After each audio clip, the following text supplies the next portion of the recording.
All right. Hey, how's it, everybody? It is a 5 p.m. West Coast time, 3 p.m. Hawaii time, 8 p.m. on the East Coast, 7 p.m. for our Central Time folk.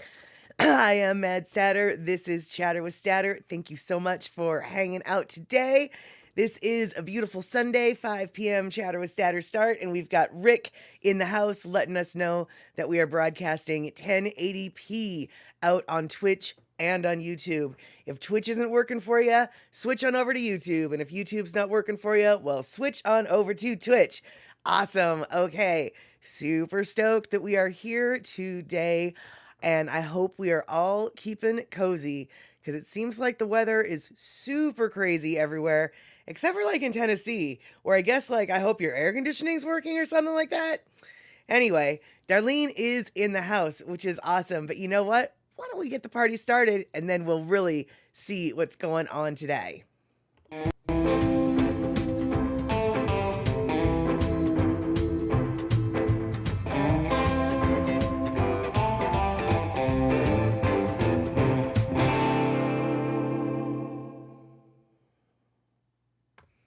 All right, there we have it. E-music also in the house. Rick, could I cancel your prediction from yesterday? No, because I have a feeling it came true and you just want to take it back. So I'm not really sure. I don't remember what the prediction was, but alas, Rick, I have a feeling your prediction maybe was predicted and you didn't like it. And so now you want it to go away. But I could be making things up. I'm good at making stuff up. One thing, though, that I know I am not making up, the fact that I am indeed Elaine. I should be on YouTube. Let's see what's going on YouTube, shall we? You know, really, I should admit, we should all know this by now. Every single day that I go on, that we join each other together in this tech world, every single day it's a black hat session, so to speak. It's a session where we're going to be learning, is things working? Is this how it's supposed to be? Because I have a feeling, well, first off, I have a feeling I need to turn the music on. There we go. Now that we've got some music, let's go see what is going on Twitch. No, that's a lie. Let's go see what is going on YouTube.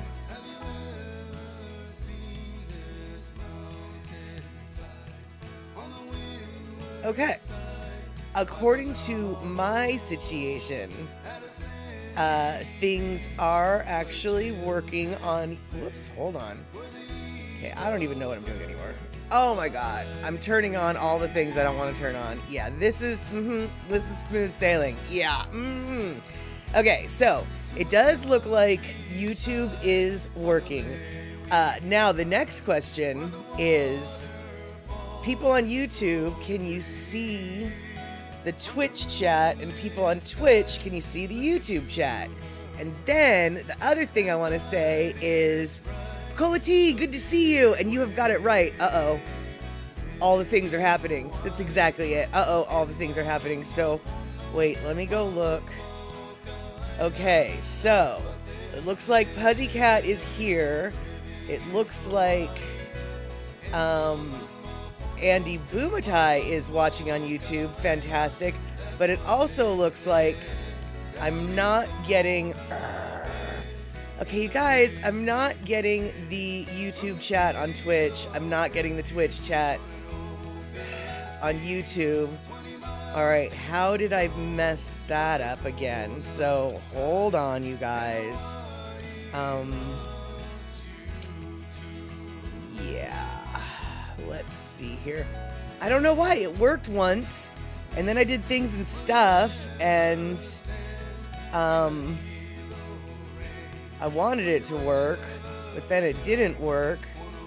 And so now, oh no. Yeah, Darlene, I'm not seeing Twitch chat on YouTube side. I'm not seeing the YouTube chat on Twitch side. I am so annoyed because this used to work. But then I don't know what I did to make it work. And so, everything is just so confusing.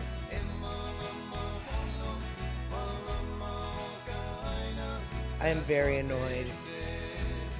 All right, so let's see here. What can I do to make it happen? Oh no. Oh, right. Okay, let's try this. You guys, this is so sad and pathetic, but, oh, I don't think that's what I need to do. Okay. Yeah, this is just off to a great start. I can't remember how I got it to work, and then the last time it didn't work, I don't know what I did to make it work, and so now we're stuck trying to get things to work. So, let's see here. What can we do in the meantime while I try to figure this out? I know what we're gonna do. We're gonna do something very strange because it's way too early in the stream for this, but we're gonna do it anyway. All right, we're gonna take a Lono listening break, and we're actually gonna have 2 Lono listening breaks today because when Lono was on television, the stream with Andy Bumatai, he mentioned, and as we've been learning recently, he's got a new project. It's not really new, but Molokai IWI Band. And Molokai IWI Band is going to be reworking a lot of his other his older music. Now, it'll be a little bit fuller sound, etc., etc. An example of what might be coming down the pike has already been out there for a while. And so, what I'm going to do, I'm going to show a song that Lono wrote and published on Lono's YouTube page called Machiavelli.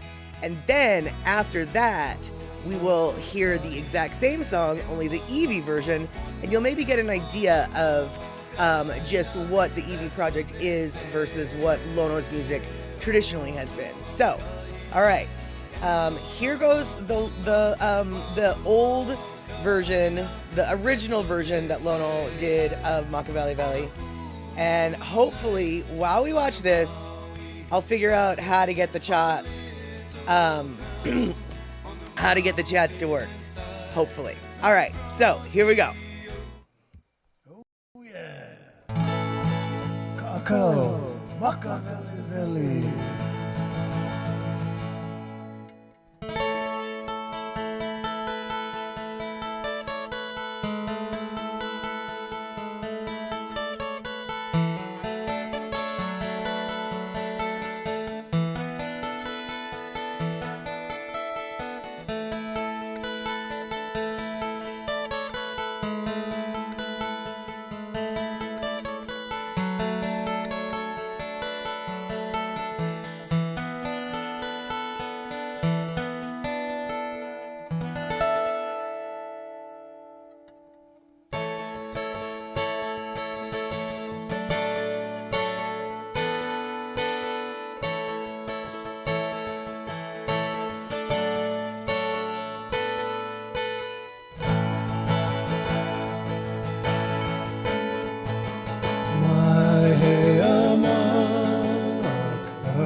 king.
All right, there we go. Thank you guys for your patience. I'm very happy that I happen to have an extra video up my sleeve today because we definitely needed that break. Doe Hendrickson, good to see you, by the way.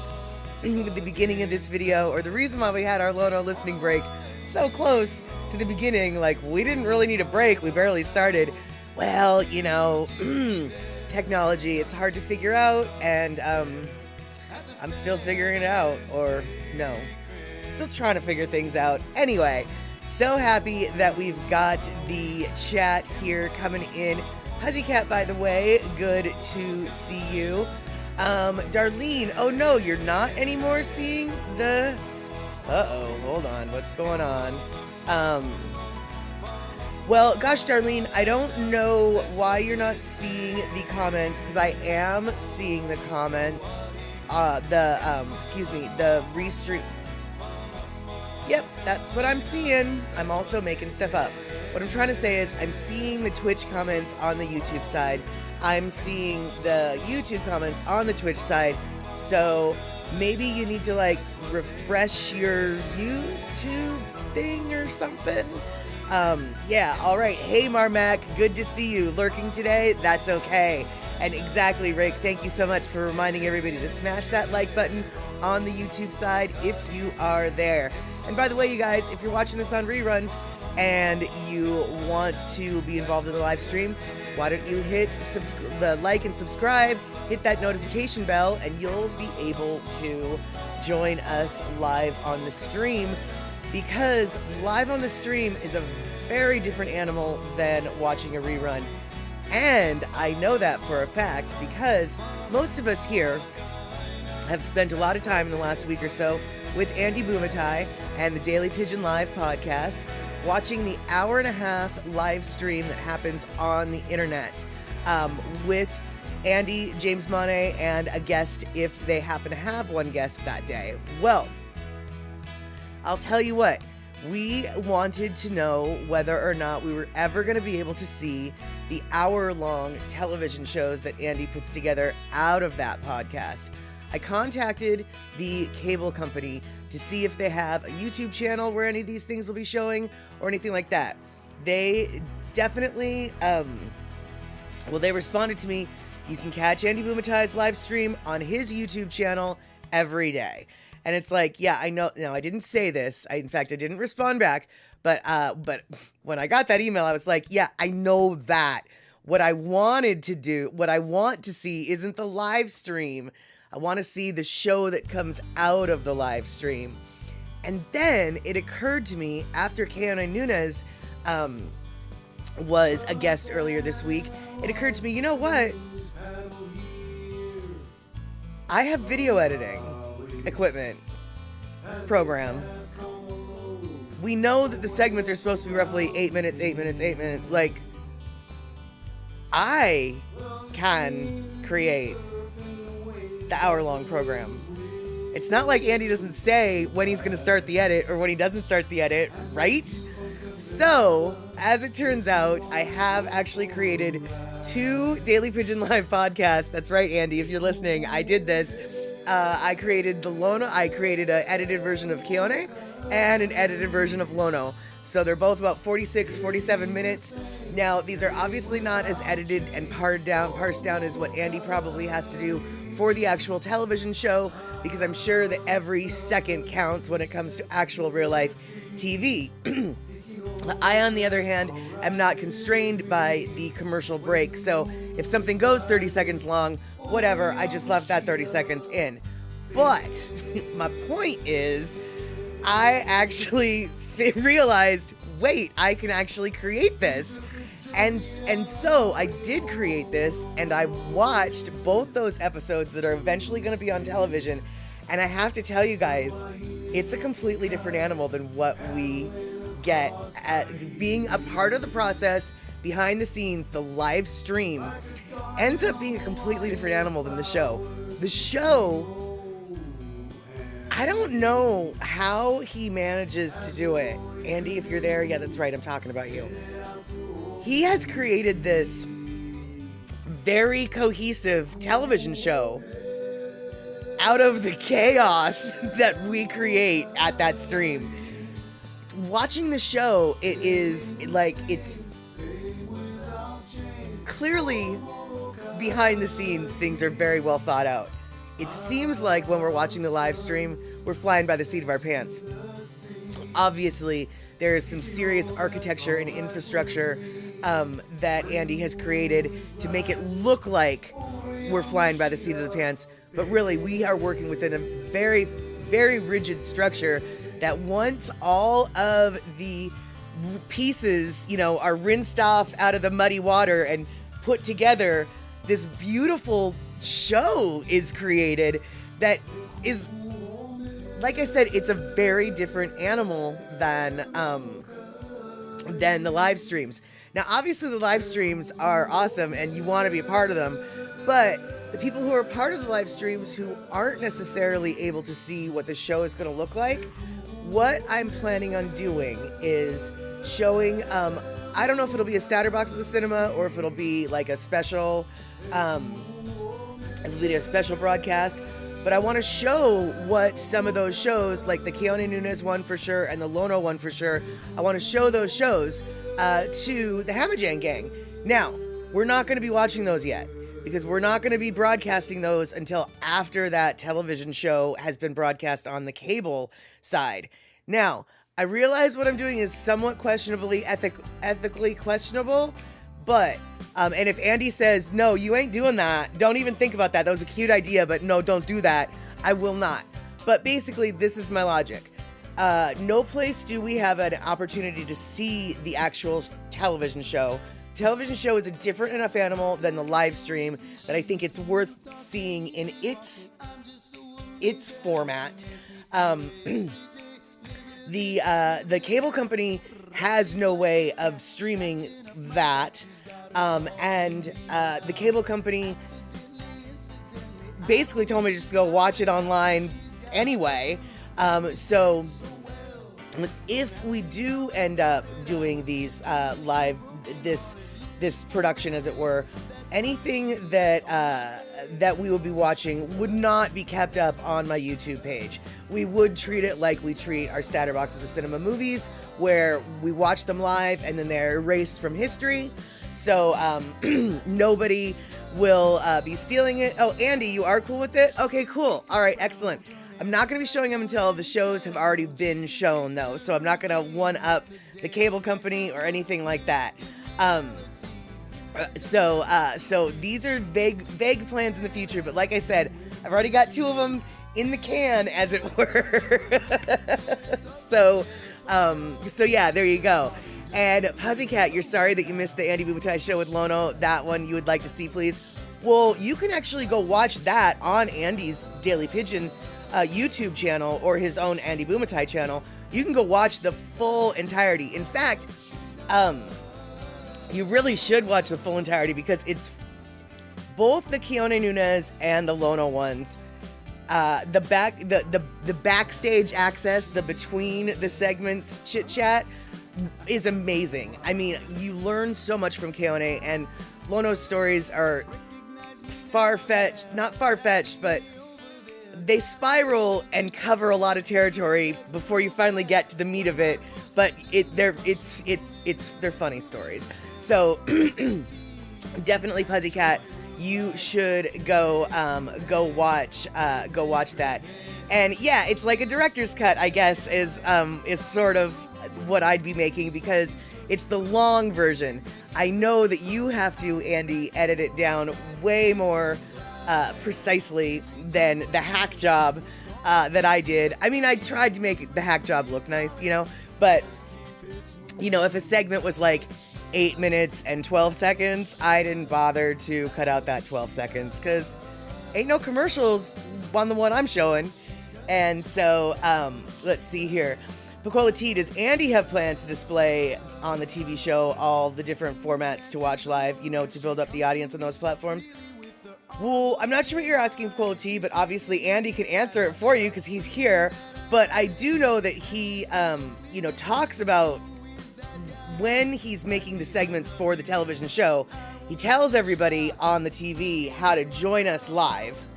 But is Andy going to show just as he says, the director's cuts? I don't know. And if he does show them, well, then I don't have to. And we can just all watch it over at Andy's channel. Either way, my point is, it's a really different animal than what we experience in the live stream. It actually, the show is truly a television show. It doesn't seem like that when we're making it, even though we know that we're like doing the TV segment right now. Like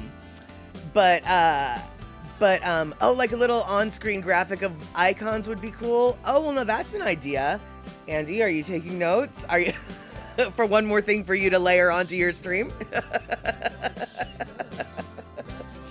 So, let's see here. Rick, you still don't see Twitch chats on the YouTube side.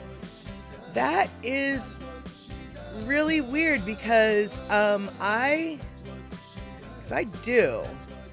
And so, okay, Andy, you're just not planning on it. So, so I guess I'm going to be snagging, stealing a little bit of your content, as it were.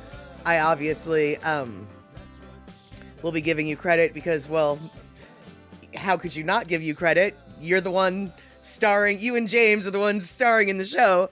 So yeah.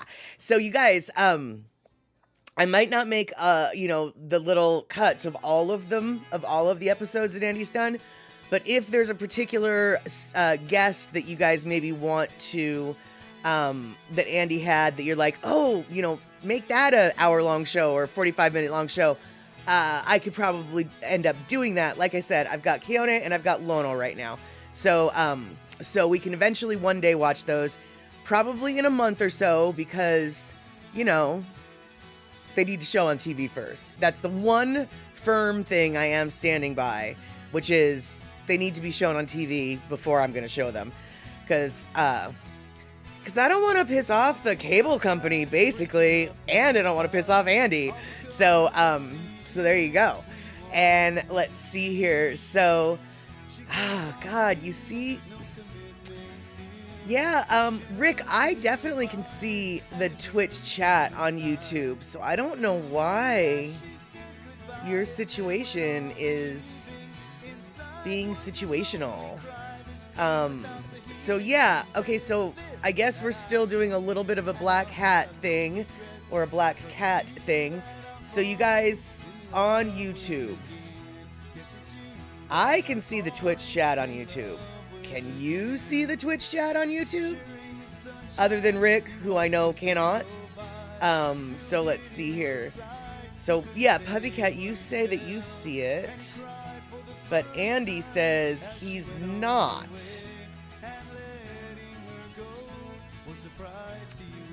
All right. That is a mystery. Okay. Well, I'm not sure what the heck is going on with that. So Bukola T, you see Twitch on YouTube and you see YouTube on Twitch. But Rick and Andy don't, and Pussycat does. You guys, this is why tech drives me nuts.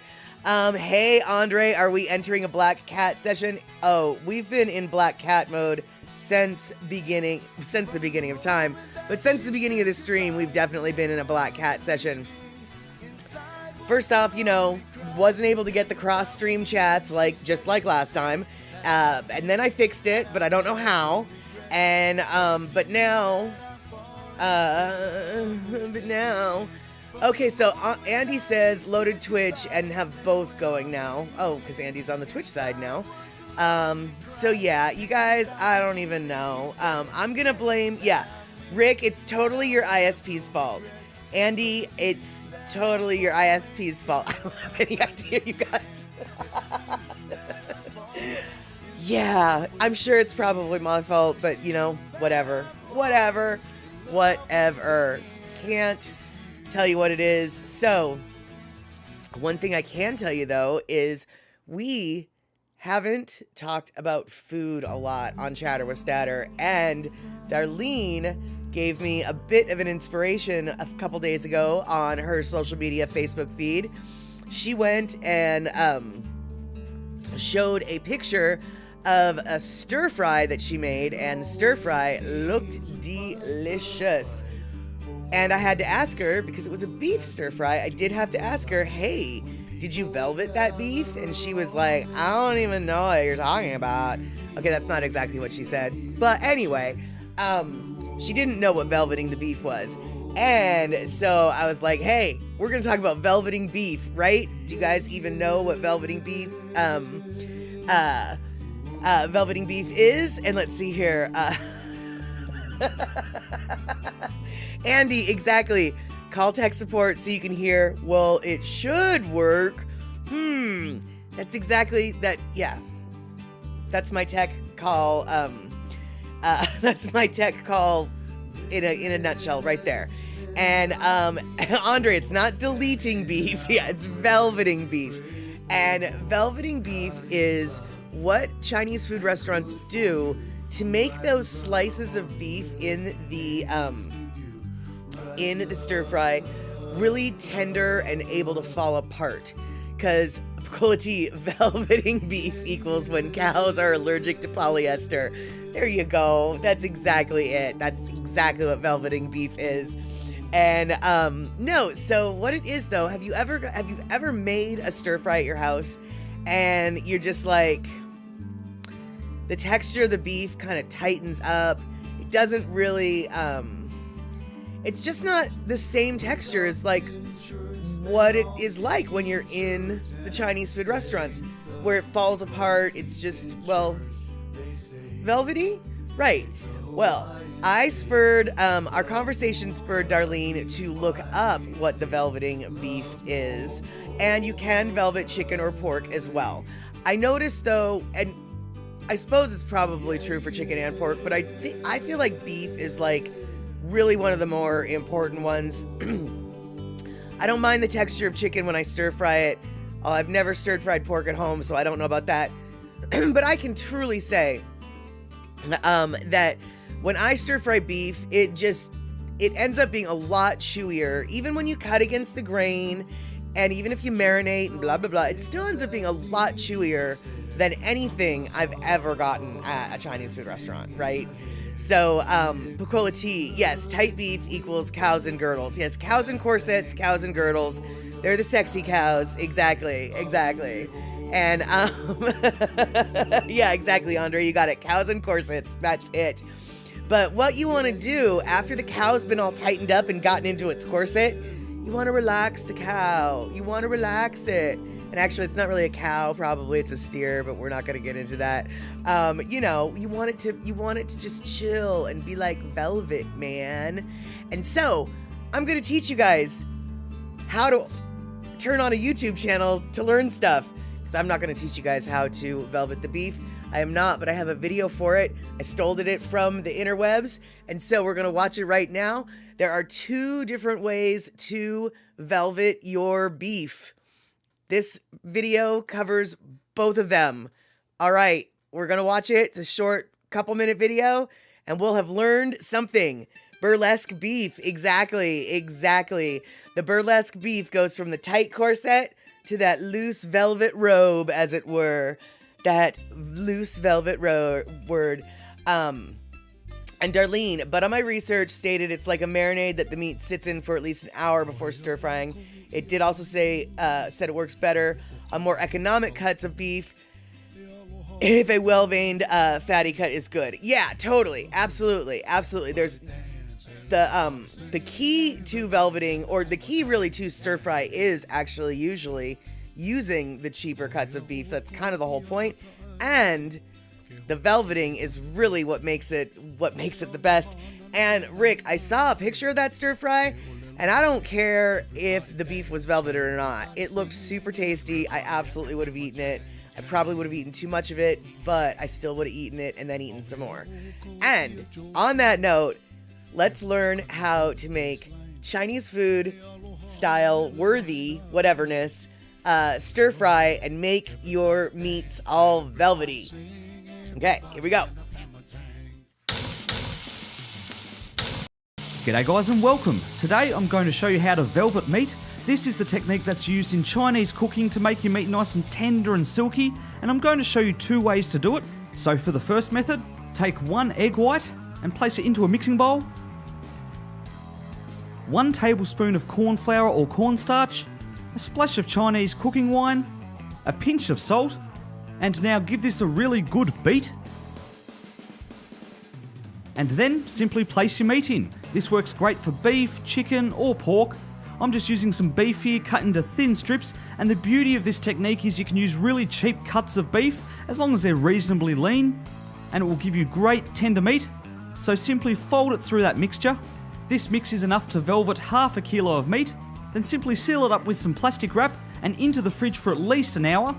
And once it comes out of the fridge, I've just used some paper towel to remove any of the excess mixture here. As you can see, you'll notice at this point that it seems a bit slippery and slimy. It does feel a bit disgusting actually, but this is exactly what you want.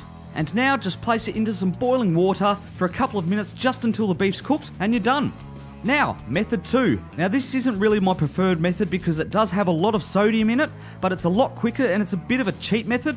So just take 1 teaspoon of bicarb soda with a tablespoon of water, mix it together, then just stir the meat through just like before, then just wrap it up and into the fridge for just half an hour, and that's all it needs. You'll have more sodium soak into your meat the longer you leave it.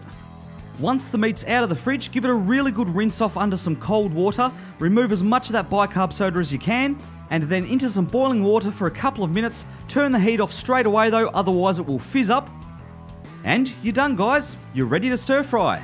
Now it's not much to look at the moment, but it will really set your stir fries off, and once you try it, you'll use this technique every time.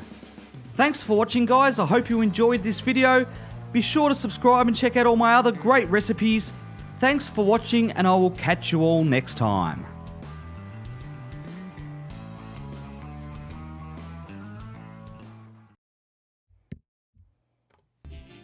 All right, so Andre, see, you knew that method, but you didn't know it's called velveting.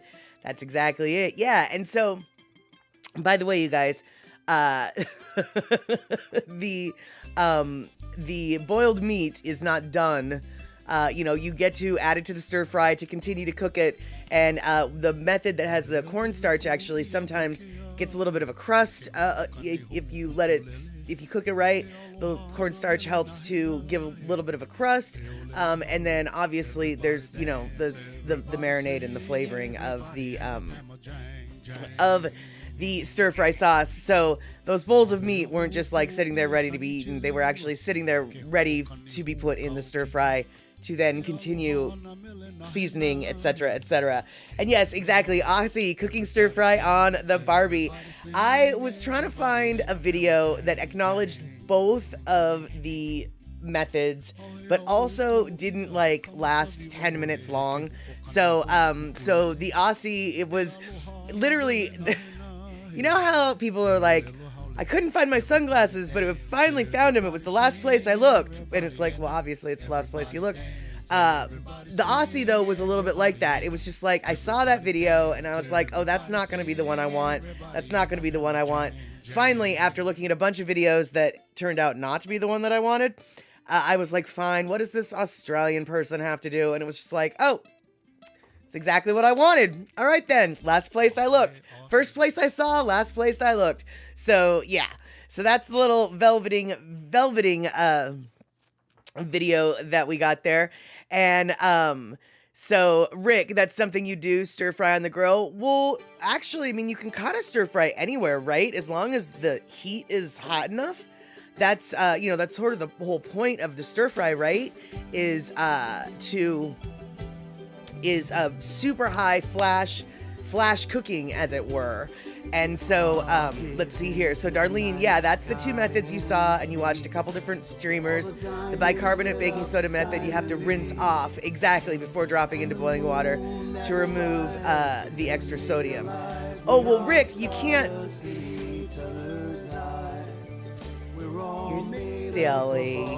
You're silly, Rick.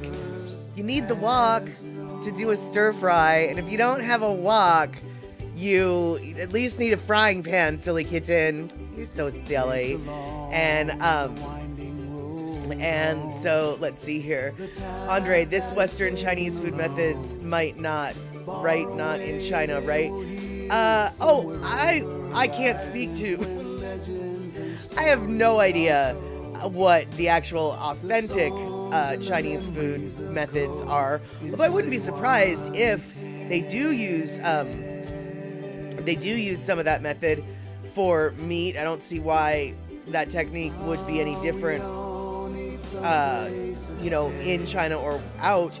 But I do know that this method is what Chinese food restaurants in the USA use. So, yeah, very westernized, obviously, because most Chinese food in Western restaurants, aren't really true Chinese type foods, etc. And so let's see here. Don't diss the method until you walk a mile in his shoes. Good one, Andy. But yeah, and so let's see here. Andre, cornstarch is not really an ancient Asian thing. Well, that's true, but cornstarch is absolutely a part of a lot of Asian sauces in Chinese food restaurants. And so, like I said at the beginning, this is more to mimic what we get at Chinese food restaurants. I haven't been to China. I have no idea. What it's like there. But when you make a stir fry at home, frankly, I'm not even sure stir fry is like a legit Chinese food thing anyway, right? I mean, so yeah, so I have no idea. And Colity, all those Chinese listeners were confused by Aerosmith's Walk This Way. Cute. Yep, well, the wok had to have some hay. That's right, wok hay. I don't know if you're familiar with the wok hay term, but it is the flavor and the aroma and the seasoning that your family's wok has, which is why fried rice from your house tastes different than fried rice from your neighbor's house. It's the wok hay that creates that extra oomph to your flavors, your foods. And so yeah, they might have liked it. They might have liked the little walk this way. Walk, hey. Okay, so now we've talked about this before. Pecola tea, and then there's Uncle Roger's. Hiya, exactly. And Darlene, so okay, you make a ginger garlic brothy type sauce to add in after stir frying everything too. Right, totally. That makes sense. But I have to wonder, do you use a little cornstarch to thicken it up? Because that's what they do at a lot of the restaurants, at least in our area, in Seattle area. Cornstarch is a key to getting that right spoon coating texture, as it were, to the sauce. And haya is a real Cantonese thing. Yeah, it is. And so is fuyo. Yeah, that Uncle Roger definitely gives us the hayas and the fuyos often. And see, Darlene, yeah, you're using the cornstarch. And Andre, you bring up an interesting point. So you're wondering, if cornstarch was part of an ancient Chinese thing. Yeah, no idea. But I do know that not only in Western, well, I guess anyway, those baby corns, the little baby corns, they're in a lot of Chinese food. And so, I guess I'm wondering two things. First off, are those baby corns actually baby corns? And two, how long have those been a part of Chinese cuisine? Because if those baby corns are actually corns, then clearly corn is a part of Chinese food cooking culture, just not maybe the way we think of it. But yeah, I don't know. Anyone? And yeah, exactly, Pecola tea. Cornstarch also gives the sauce a really nice shine. Precisely. Yeah, that's what I meant by the spoon coating glossiness, as it were. And let's see here. So Andre's coming in with the facts. All right, while the U.S. grows loads of sweet corn to maturity, most corn harvested while immature is grown in Thailand and nearby countries. And though you likely associate baby corn with stir-fry dishes in Chinese American restaurants, the reality is that baby corn is not typically found in traditional Chinese cuisine. Not at all surprised. Not really surprised at all.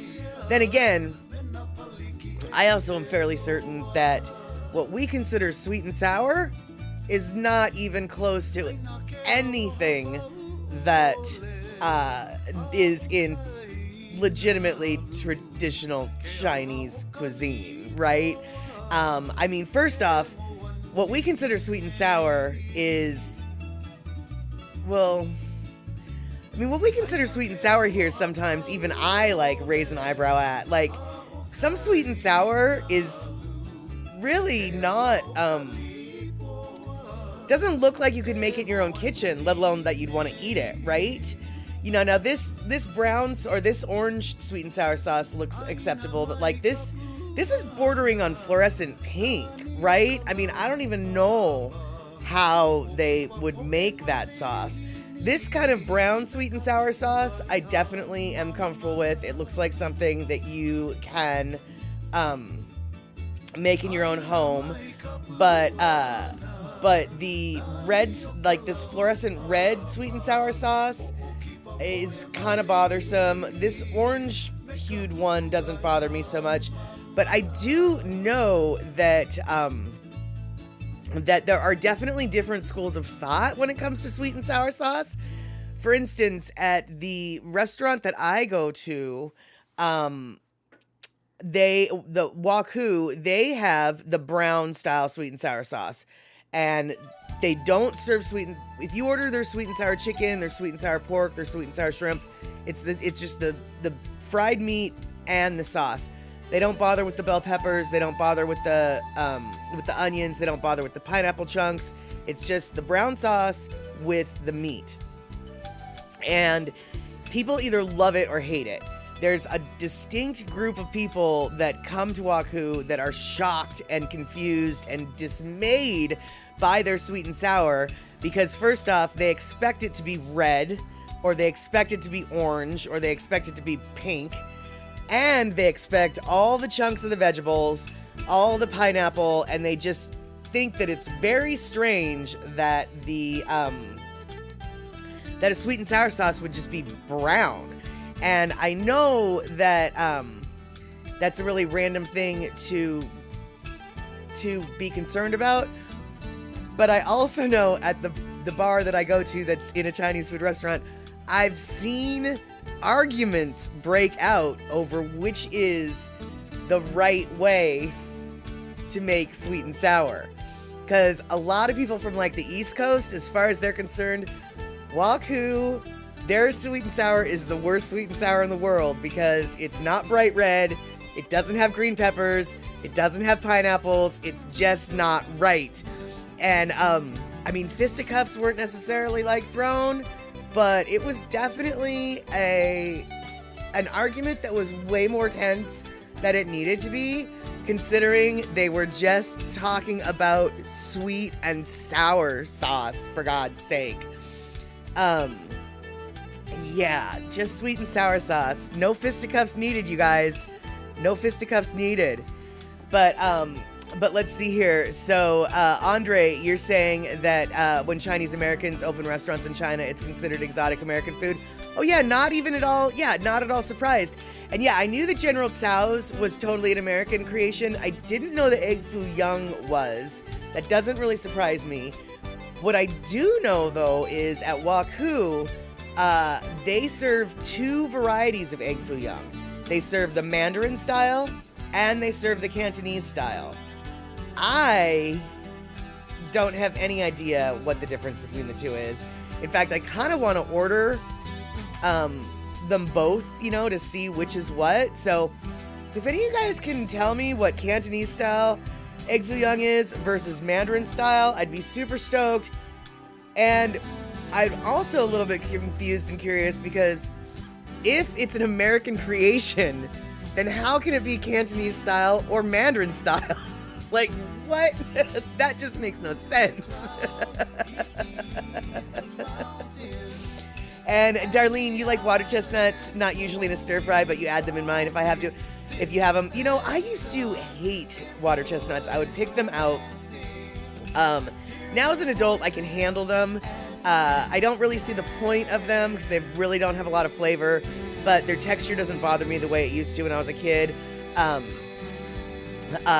And bamboo shoots too. When I was a kid, I could not handle the bamboo shoots, but now as a grown up, I don't pick them out of my soup. I actually eat them. And eMusic, you wonder if a type of mochiko flour is used in Chinese cooking in place of cornstarch. Well, that would make sense, right? I mean, obviously, I have no idea, but that totally, I mean, right? That, we're gonna say that they do. And C Honda, yes, we are watching. We finally have come back full circle to the foods again. Yes, it's been a while since we've talked about food. So today we were talking about Chinese food, sweet and sour Chinese food, stir fried Chinese food, any kind of Chinese food is what we're talking about. And Andy, the difference is $1.50 between Cantonese style and Mandarin style. I think you might be onto something, actually. At Waku, I think actually the difference is $1.75, but you are correct. The Cantonese style costs a little bit more than the Mandarin style, but I don't know why or what. And see, Honda, exactly, you didn't think Mandarin had egg foo young. That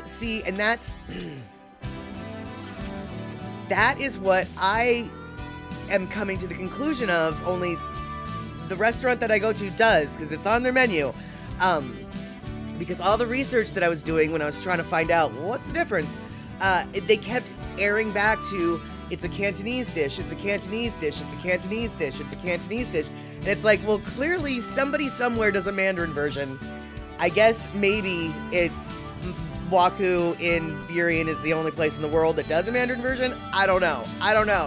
But I I do know. Oh, hey, Rick, thank you so much for gifting a sub to Mr. Andy Bumatai. Now he's going to have access to all the fancy emotes. Let's see here. So, eMusic, when we went out and you ordered egg foo young and cashew chicken, and the chicken had water chestnuts at the Chinese restaurant we went to. There you go. There you go. And let's see here. And Andre, you're totally right. Each region in America has a different style of Chinese American food. That is true. In fact, boy, oh boy, is that true. The Hawaiian food, or excuse me, the Chinese food that is served in Hawaii is completely different than the Chinese food that is served in the Seattle area. When we first moved to the Seattle area and we went to the local Chinese restaurant, we ordered noodles. We thought we were going to get pan-fried noodles, just like we could get in Hawaii, but instead we got these, like, I don't know if they were spaghetti noodles or what, but basically we got these wet noodles that were in just like a little bit of chicken broth, and they were just wet noodles in chicken broth. It was so gross. I mean, as an adult, I've had it again and it's like, it's acceptable, but when you're expecting a nice pan-fried, soy sauce seasoned, wonderful thinner, noodle, it was a shocking shock. And I didn't realize, or I had forgotten that Hawaii's food, Chinese food, so different than what we get up here, because, I've lived here for 40 some odd years now. So after 40 years, you get used to what's here. Well, maybe a year ago or whatever, Photo Luke was talking about when he lived in Seattle and how shocked he was at how different the Chinese food was. And suddenly I remembered, oh my God, that's right. My noodle experience when I was a kid, right? And yeah, Darlene, for sure, go try some Chinese food in Hawaii just to compare. Absolutely, dude. Because the pan-fried noodles are really the key. You can get pan-fried noodles flipping anywhere in Hawaii, it seems. I mean, not McDonald's, obviously, but the noodles, the Chinese noodles in Hawaii are different than what I get here. However, so the restaurant that I go to, Waku, they have always had their menu. The original owners sold the business to the new owners. Well, the new owners are Cantonese, and they kept the original menu, but they also added some things. And one of the things they added was Cantonese style chow mein, soy sauce seasoned chow mein. And oh my God, when I saw that on the menu, I was like, wait, is this what I think it's gonna be? And so I ordered it. You guys, it was the Chinese food from Hawaii that I had been missing. And Si Honda, exactly, you think Chinese Hawaii food is closer to Cantonese. I totally agree, because the Cantonese style noodle that they added when they bought this restaurant is exactly what I used to get I took one bite and I was like, this is what I've been waiting for my whole Pacific Northwest life. Best noodles ever. I think I'm the only one that orders the noodles. Like, all the waitresses are just like, I don't know why you like those noodles. It's just soy sauce and green onion and onion. Why do you like, and there's no vegetables, there's no meat, there's no whatever, and it's just like, that's the way the noodles are supposed to be. Pocola tea. Okay, so Pocola tea coming in, reinforcing what Photo Luke and I also realized, which is first time I ate Chinese food outside Hawaii in an awful Tacoma restaurant, I ordered noodles. I put it in my mouth and said, what is this spaghetti doing on my plate? Exactly. That is 100% what it's like when you go to a restaurant in this area, not realizing just what you're getting into, right? And it is a different animal than what you get in Hawaii. And so all y'all in Hawaii, consider this a warning. If you do come to the mainland, you're gonna have maybe just don't eat the Chinese food here. See, Honda, I refuse to eat chow mein made of spaghetti noodles. Well, see, yes. Now, the noodles that I'm talking about aren't usually sold as chow mein. Those noodles are not as spaghetti-like. There's a dish that you can just get that's called like chicken noodles. And for the most part, it's like a little bit of chicken noodle soup broth with a bunch of noodles. And those noodles are the spaghetti-like things. They don't sell them as chow mein, although the chow mein is... It's different. It's different. And Kayla, good to see you. We are here right now talking about Chinese food, all the different variants across the United States, and how Hawaii's is basically better than what we get around here. And let's see here. Pakola tea. I eat Chinese food on the mainland, but nothing that claims to be Cantonese. Yeah, I think that the most of the restaurants around here are the Mandarin style. Some places are Szechuan style, but the Cantonese is a little bit harder to find for sure. And like I said, even though the owners of the Waku down the street from my house are Cantonese speaking, etc., they maintained the traditional menu that came with the restaurant that they bought. So even though they're Cantonese, they're serving mostly Mandarin style stuff. But like I said, they did add a couple things to express their Cantonese-ness, i.e. Cantonese style egg foo young. They got the mapo tofu. I got the Singapore noodles, which actually isn't Cantonese style, more Hong Kong.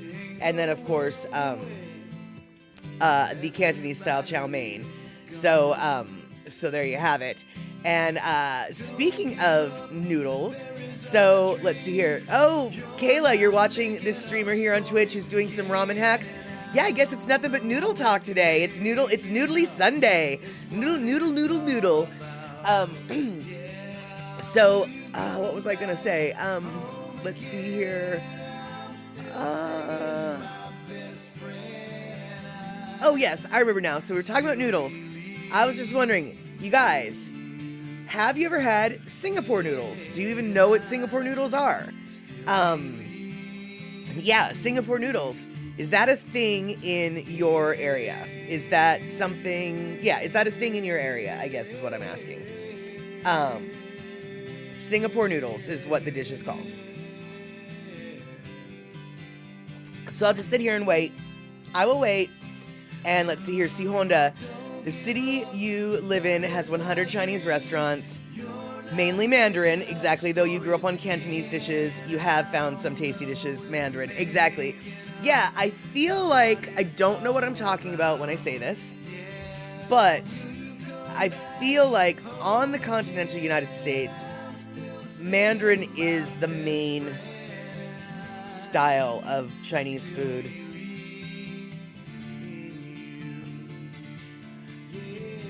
It's Mandarin style restaurants that have been opened on the continental United States. I am not saying that they are actually Mandarin style dishes, because, let's see here. Pakola tea, you love Singapore noodles, but you also like anything curried. And then, see, Honda, you like Singapore dishes, the crunchy noodles. Cindy Krause, yeah, the Szechuan actually, I know in the town that I grew up in, there was at least 2 Szechuan Chinese food restaurants, and those were the ones that we actually usually went to. I have not actually seen a lot of Szechuan restaurants out here. That doesn't mean they don't exist. It just means I haven't noticed them. I do know that there's a couple of them in Tacoma, but let's see here. Darlene, really, can someone tell me what the difference is, Mandarin over Cantonese? Well, I mean, first off, they're two different languages in China, and they're spoken in two different regions, and so it's really, I think it's really just sort of a case of, much like in America, you've got Southern style fried chicken, and then you've got Korean style fried chicken, right? It's like they're both fried chicken, but there's just sort of a different, culturally different way. Now, as far as the food, the cooking part, I can't really tell you. I know that Szechuan is generally going to be spicier, and as far as like the difference between, I don't really know. I just know that the Cantonese style noodles that I get are a drier pan fry than the Mongolian ones. The Mongolian ones are slimier. They have more of a sauce. They have more of something. They have more vegetables, etc., etc. Whereas the Cantonese noodles are really quite dry, although hugely flavorful. But I would love it if somebody else... yes, I do. It is a different noodle type. The Cantonese chow mein noodle is skinnier than the one that they use in the Mandarin chow mein, at least at the place that I go to. So it absolutely is a different noodle type. But let's see here. Cindy Krause, only Cantonese make Chrissy Gauchai, Gauchi. I don't know what that is. Let's see here. But I want to go back. See, Honda, you like Singapore dishes, the crunchy noodles. I've never had crunchy noodles in my Singapore noodles, but I do like the crunchy noodle chow mein that is, if I'm gonna eat Mandarin style chow mein, I prefer it with the crunchy noodles, is what I'm trying to say. And, see, Honda, Cantonese came earlier, you think, from Hong Kong, less flavor dishes. Mandarin came later, mainly from mainland China, and more flavored. Awesome. Okay, there you go. And yeah, Cantonese came, I didn't know about them coming earlier, but the Hong Kong region, that totally tracks, because I know just enough to be offensively dangerous when it comes to Chinese history, but I do know that my doctor growing up, my pediatrician, she was from Hong Kong, and she spoke Cantonese. Her husband was from Beijing, and he spoke Mandarin. And so even though they both spoke Chinese, they didn't speak the same language. But they could understand each other. Their kids, on the other hand, were just like, I don't speak Chinese. I just don't. But yeah, so she came from Hong Kong. She spoke Cantonese. And the new owners of this restaurant near my house, they also are from Hong Kong and are of the Cantonese, variety, as it were. And so yeah, everything even though I don't know if Sihan is right, I think Sihan is totally right. And Cindy, okay, spell check is messing with you. Crispy Gauchi. I still don't know what that is. What is crispy Gauchi? So, you really had to try hard for that. You really had to try hard to get to the crispy Gauchi. But yeah, what's that? What's that, Cindy? You got to tell me. What's that? And let's see. All right, while we're waiting for Cindy, let's see here. What am I doing here? Oh yeah. While we're waiting for Cindy. Okay, wait, let's see what Cola T has to say. Cantonese food centers more on seafood, poultry, and veggies, hot weather food. Mandarin has more beefy wheat dishes, cold climate food. Ah, okay, there we go. Oh, I'm glad we're having this conversation. Excelente. Very good to know. So let's see here. All right, while we're waiting for Cindy, I'm gonna show you Oh, okay. Pukola tea. Gauji is like a wonton, only longer. Oh, so do you mean like the fried wonton wrapper, or do you mean like the wonton dumpling? I'm going to assume fried wonton wrapper. So like, do you mean the thing that's like in the red sauce picture? Hold on. Not this. Oh, okay, no, you mean like a dumpling. Ground pork or shrimp with garlic, ginger, soy into hash. Put in. So I was thinking it was just the wrapper, but no, it's not. It's ground pork or shrimp with garlic, ginger, soy into hash. Put in wonton square, fold in half like a pillow, and then deep fried. I want that now. I want that yesterday, I want that tomorrow, and I want that now. Yeah, I want that now. I have never heard of this. I don't know how I've never heard of this. And you'll have to excuse me if I start drooling, because I want this yesterday, I want this tomorrow, and I want this now. Yum. And let's see here. Lemon chicken is absolutely delicious. You know, I don't know if I've ever had lemon chicken there, Kevin. I definitely know that I've had orange chicken. I know that I've had the orange chicken, of course, and then, of course, I've had the almond chicken, but I don't know if I've ever heard of lemon chicken. Let me rephrase that. I've totally heard of lemon chicken. I just didn't know that lemon chicken also was a Chinese food dish. That's what I'm saying.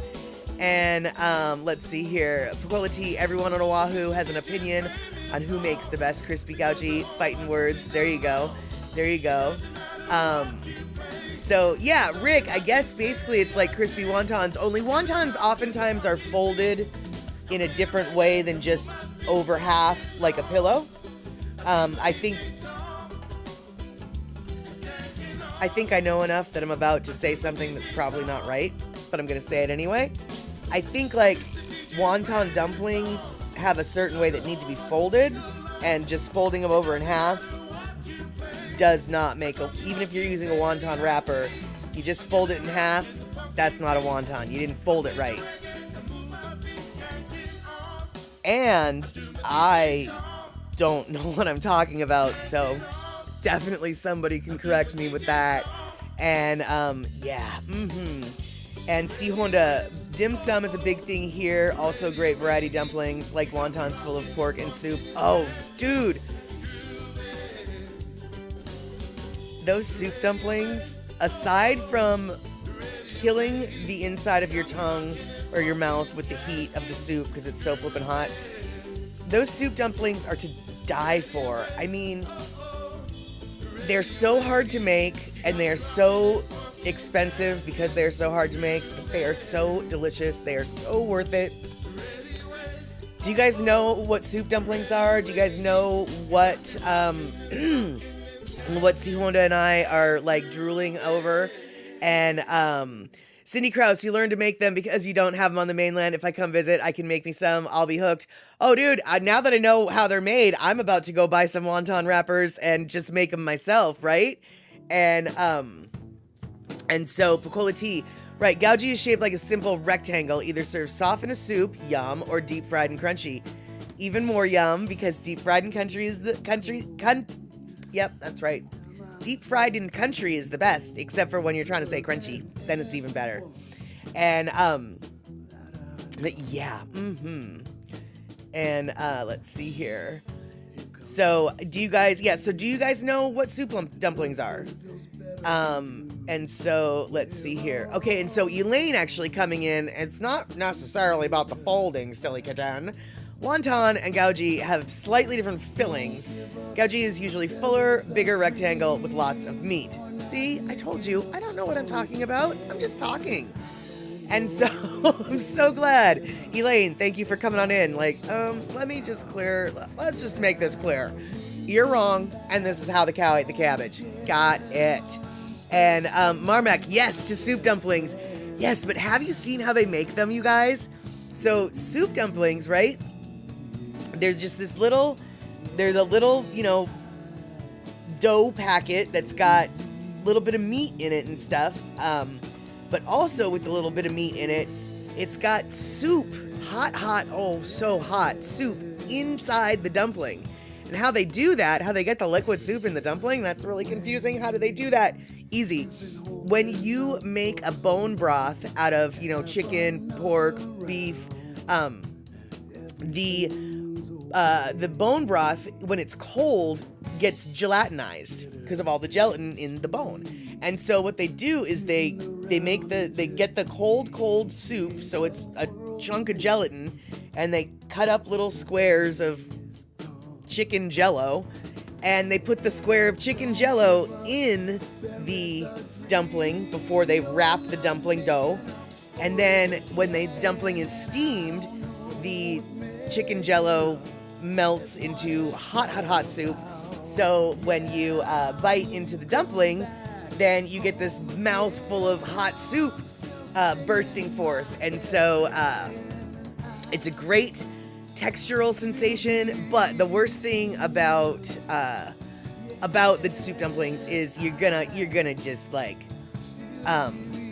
you're gonna burn your mouth. It doesn't matter how hard you try, you're gonna burn your mouth. And Elaine, all of a sudden I got so hungry. I wonder why. Yes, I know, we haven't talked about food in so long, and so today we're going extra hard on the topic. And my stomach is grumbling too. In fact, I'm thinking, I might have to go to that Chinese food restaurant down the street from my house, get myself some dumplings. And so let's see here. Bukola tea, Zhao Long Bao equals soup dumplings. Sometimes restaurants abbreviate it and just call them XLB. Okay, good to know. I want all of them now, and then I want some deep fried ones too. And Rick, thank you so much for that sort of no mercy. I'm not sure if it was a bot or just a troublemaker, but you've got it under control. And let's see here. Picola T telling Marmac that she's got some of the yummiest dumpling places in Portland. Awesome. Okay, cool. I never really thought of Portland as having a lot of dim sum places, but I haven't spent a lot of time in Portland, so that doesn't even surprise me. All right, you guys, so we've got 15 minutes left, and, it's just a little bot. Gotcha. All right, so we've got 15 minutes left, and if you were here at the beginning of the stream when we were trying to figure things out, you would have already seen the first version of the song that I'm about to play, but back talking about Lono and IWI. So Lono, as I'm sure you're familiar, has a style of his own. It's generally pretty laid back, pretty pared down, not a whole lot of backup instrumentation, mostly just guitars, etc., etc.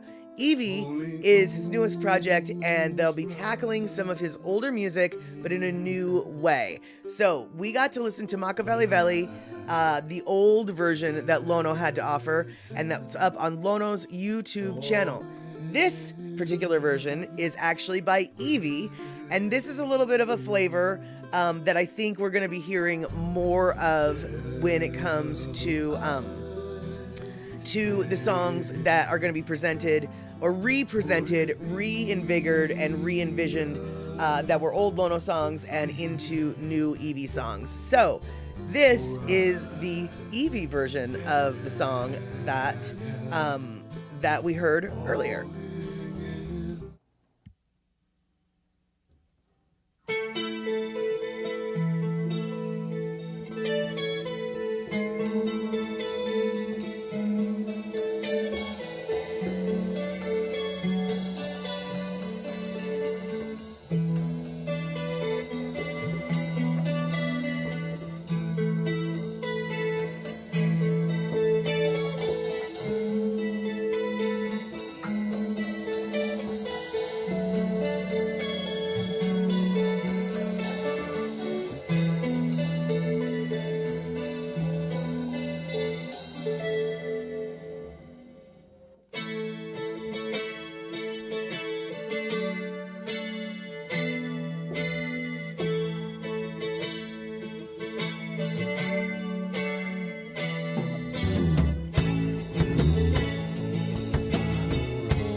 right, there we have it. So that is the latest works, well, actually not the latest works of EV Band. That is, that video has been up on Molokai EV Band's YouTube page for quite some time. And if you have not checked out Molokai EV Band's YouTube page, I suggest that you do, so you can get an idea of the sound that Lono is exploring right now. And I'm guessing, although I don't quote me, I'm guessing that if there's going to be any new YouTube uploads, they're probably going to be going to the EV side. Now, that doesn't mean there's going to be any new YouTube uploads. I did not say that, because I do not know. But if they're going to be, they're probably going to end up there instead of on Lono's main page. That is just a guess, though. What I do know, though, is one of the songs that we will be getting to listen to on one of the forthcoming EV albums, I don't know which one, This Night Rainbow has gotten a reboot, and I have not heard the final version of it. I have only heard a version of long ago when they were beginning to play with it, and the additions to that song, the arrangement has changed. It's a completely different animal, and This Night Rainbow has never been one of my favorite Lono songs. I've always loved the song, but he's got 14 albums out, and like as far as like top 10 favorite Lono songs, it didn't make the top 10, shall we say. I like the song a lot, but I like other songs better. Oh my god, you guys, I can't wait to hear the final version of what that song is going to sound like, because the half-fast version that I heard, the beginning twiddly tinkerings of that version that I heard, the newer version that I heard, is amazing. I mean, amazing.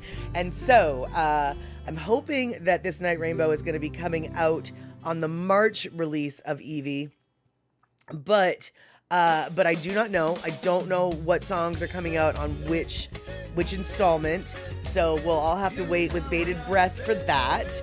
And now, to get back to the topics that we were talking about before we took a Lono listening break, or an Eevee break, as it were. Picola Tea. The best pelmeni you've ever had was in Juneau, Alaska, smothered in butter, sour cream, and crispy fried onions. Oh, my arteries hurt just thinking about it. That sounds flippin' delicious. And I've never had it with crispy fried onions, which that's going to be my new next thing to try. But another thing that I love on my pelmeni is just a splash of red wine vinegar. Red wine vinegar with the sour cream and the butter. It cuts the richness. It brings a tartness. It's so flippin' good. So yeah, now you're gonna have to try it with the red wine vinegar. I'm gonna have to try it with the crispy fried onions, and then we will report back. Okay, that'll be our assignment.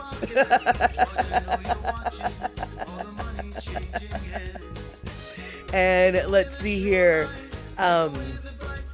Let's see. Yeah, so vodka, the water of life. Yes, vodka is the water of life, but it also can be the water of death if you drink a little bit too much of it. And since vodka goes down like water, that's why I generally avoid it.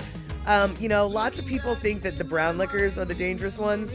To me, no, it's the clear liquors. The clear liquors are the ones that are dangerous for me because they go down way too easy. Way too easy. Suddenly, a full bottle, like, well, where did the full bottle go? It's empty now. How'd that happen? And let's see here. Darlene, tequila. Right, exactly. And Cindy, you've never tried pierogies, but such sounds, oh my, Cindy. Yes, pierogies are flirpin', delicious. And generally, my favorite way, you can eat pierogies in a lot of different ways, but my favorite way is you boil them up to like cook them, but then you fry them in some butter and some sauteed onions. You've already got the sauteed onions that was sauteed in butter, and then you fry them up in butter, salt and pepper, a little bit of sour cream. Yeah, just fill my arteries with the with the cholesterol, shall we? Yeah, that's what we're gonna do. And let's see here. Andre, professional alcoholics seem to like vodka. They think they're being sneaky with it. Well, I mean, it's the least smelly of all the liquors.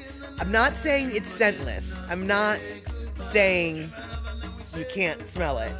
But you can smell whiskey a lot easier than you can smell vodka. You can smell gin a lot easier than you can smell vodka, right? So, I mean, I can see why they think they're getting away with it.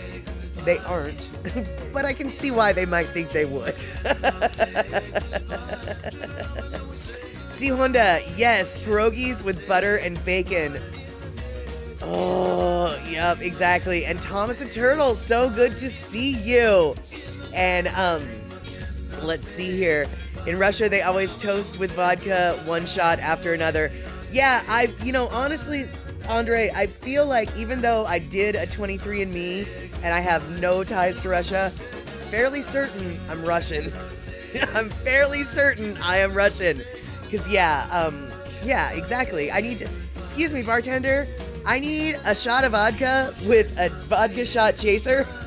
It's basically, what the Russians do, and I could probably do that too. And let's see here. Oh no. Yeah, exactly. That's so cute. Diet? Nope, not on this chatter. That is exactly it. And let's see here. All right, Thomas the Turtle. Yes, you came in at the very end. We spent most of the stream we spent the entire stream talking about food. Well, that's not true. We talked a little bit about Lono. We talked a little bit about IWI Band. We had a little bit of a confusion in regards to tech. But then we talked about food. That's right. We talked about Chinese stir fry, sweet and sour sauces, and now somehow we got into the Russian and Polish pierogi and pelmeni conversation. So, so there you have it, Rabbit. All right, we are getting close to the bottom of the hour, which means we are going to be wrapping things up. It also means next Chatter with Statter is on Wednesday, 3 p.m. West Coast time. It's 1 p.m. Hawaii time, 6 p.m. on the East Coast, 5 p.m. for those Central Time folk. So hopefully we can remember to make it work on Wednesday. And when I say we make it work, I'm really talking about me, not you. You guys are there. Me, I need to remember to be there on time. And hopefully next time, we won't have the problem with the cross chatting, not chatting, or whatever. But I'll bet you we will, because that's just how things roll. And there you have it. We're going to see each other on Wednesday. Before we see each other on Wednesday, I hope we see each other on Monday and Tuesday at the Daily Pidgin Live podcast. All right, you guys, thank you so much for hanging out, for all the gift subs, for all the resubs, for all the bits, for all the donations, for all the everything. And there you have it. So we will see each other soon. And Andre, just because you bought the liter of vodka doesn't mean you have to finish it, even if you can't close it again. But I can see why you might want to. All right, then, you guys. Take care. We'll see each other soon.